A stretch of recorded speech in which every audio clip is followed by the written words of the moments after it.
안녕하세요. 저는 22학번 순동현이라고 합니다.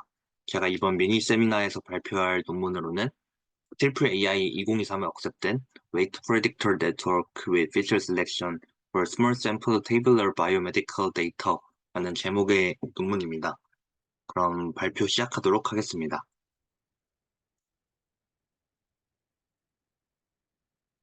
네, 먼저 인덱스 먼저 말씀드리려면 Introduction, Preliminaries, Method, Experiment, Conclusion 순으로 발표를 진행하겠습니다. 먼저 인트로덕션에서 가장 먼저 말씀드릴 것은 모티베이션입니다. 현재 머신러닝 모델들은 large dataset을 기반으로 다뤄집니다. 하지만 이 논문에서는 target dataset을 테이블러 형식의 데이터셋들에 초점을 맞춥니다. 이 테이블러 데이터셋은 하이 디멘셔널 하지만 샘플 수가 매우 적은 경우가 많습니다. 이 오른쪽 그림을 보면 알 수 있듯이 피처의 개수에 비해 샘플의 개수가 매우 적어서 보통 오버피팅이 되기 쉽다는 것을 알 수 있습니다. 최근 연구들에 따르면 잘 정교화된 심플한 뉴럴 네트워크가 테이블러 데이터를 사용했을 때 다른 복잡하고 정교한 아키텍처들보다 성능은 좋지만 서로 관련성이 적은 피처들이 포함된 작은 데이터셋에서는 당연히 오버피팅이 발생하게 됩니다. 이 논문에서는 이러한 문제를 해결하기 위해서 학습 가능한 파라미터의 수를 줄이고 동시에 피처 셀렉션을 수행함으로써 하이 디멘셔널의 스몰 데이터셋에서 뉴럴 네트워크를 학습하기 위한 방법을 제안합니다. 네, 본격적으로 메소드를 설명하기에 앞서 이 논문에서 사용한 모델 아키텍처에 대한 인투이션을 먼저 설명드리려고 합니다. 저자들은 뉴럴 네트워크에서 첫 번째 레이어의 웨이트를 생성하는 어프로치를 제안합니다.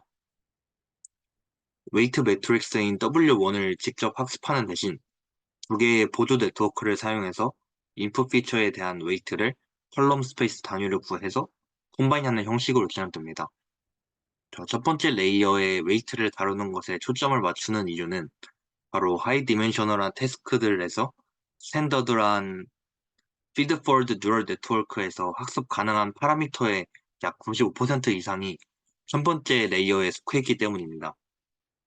이전의 연구들은 모두 학습 가능한 파라미터의 약 95% 이상이 포함된, 즉 많은 수의 파라미터가 밀집된 첫 번째 레이어를 직접 한 번에 학습하기 때문에 오버피팅이 일어나기 쉽지만 본 연구에서는 오버피팅의 확률을 보다 줄이기 위해서 앞서 설명한 방법을 통해 첫 번째 레이어를 우회적으로 학습하게 됩니다.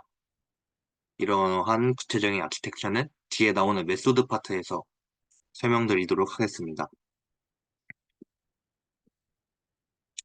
네, 또한 메소드에 대해 본격적으로 설명하기 전에 앞서 설명했던 첫 번째 레이어의 웨이트를 다루는 이 논문의 베이스가 되는 연구에 대해 간단히 소개를 한 후 넘어가려고 합니다.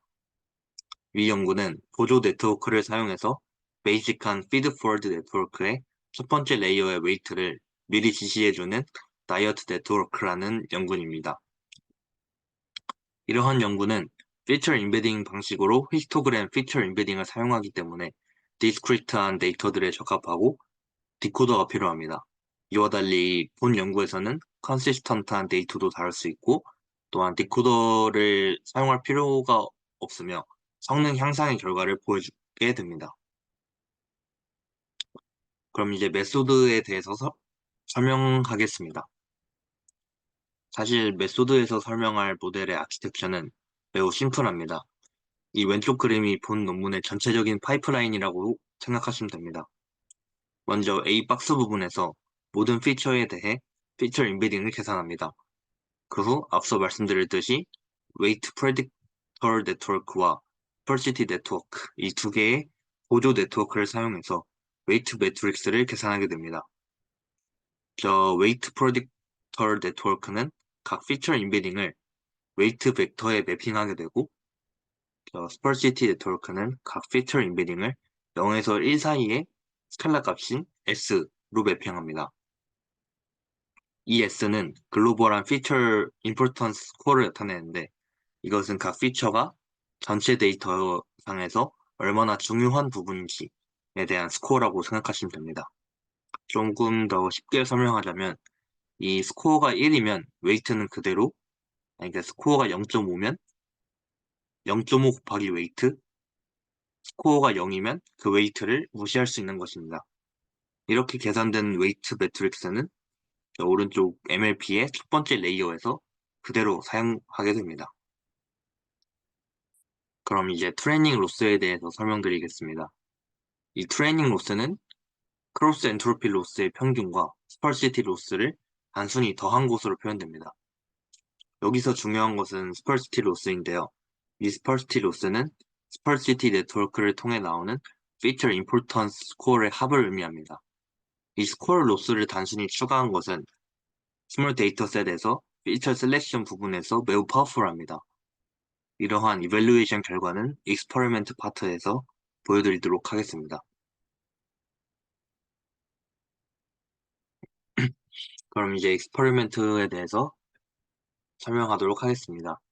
먼저 데이터셋은 하이 디멘셔널하고 스몰 사이즈의 데이터셋들을 사용하였습니다.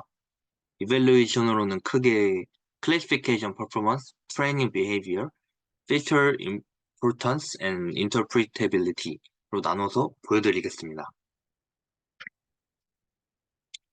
먼저 클래시피케이션 퍼포먼스에서 스펄시티 네트워크를 추가한 것이 얼마나 성능 향상에 도움이 되었는지를 보여주는 피규어입니다.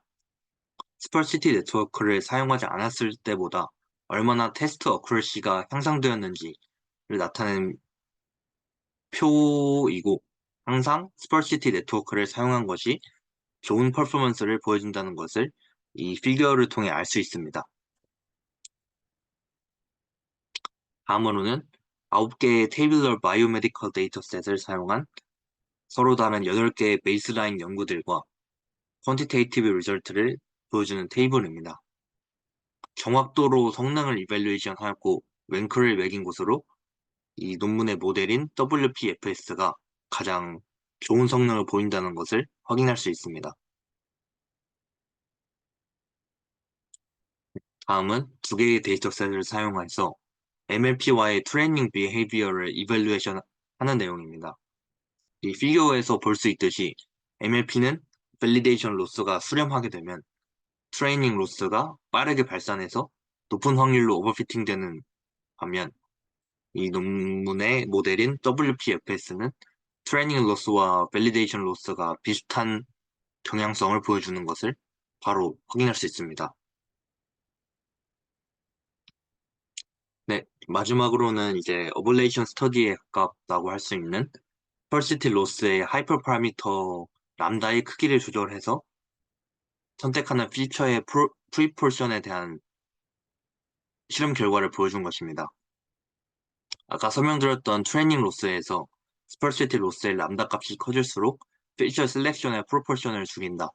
즉, 더 적은 피처를 선택하는 경향성을 보인다는 것을 알 수 있습니다. 네, 그럼 이제 마지막으로 간단히 정리하고 마무리하도록 하겠습니다. 이 논문에서의 주요 컨트리뷰션은 좋은 프레딕티브 어크러시와 오버피팅을 줄였다는 것, 그리고 스펄시티 로스를 사용해서 글로벌 피처 셀렉션을 효과적으로 했다는 것입니다. 여기서의 리미테이션으로는 이지 태스크에서는 잘 되지만 대체로 하드한 태스크에서는 좋은 성능을 보여주지 못한다고 합니다. 이 이지 태스크와 하드 태스크의 기준은 이 오른쪽 피규어를 보면 알 수 있는데 아까 말씀드렸던 피처 임포턴스가 한쪽으로만 치우쳐져 있거나 고르게 분포되어 있으면 챌린징한 케이스들이고 피처 임포턴스의 분포를 뚜렷이 명확히 볼 수 있으면 그것은 바로 이지 태스크라고 합니다. 네, 피처 월크로는 이제 스테이블 밸리데이션 로스와 그다음에 모델 셀렉션을 수행하는 것이 아직은 이런 하드 태스크에서 잘 되지 않기 때문에 퓨처 월크의 오픈 챌린지로 남아있다라고 합니다. 네, 이상으로 발표를 마치겠습니다. 질문 있으시면 해주시면 감사하겠습니다. 감사합니다.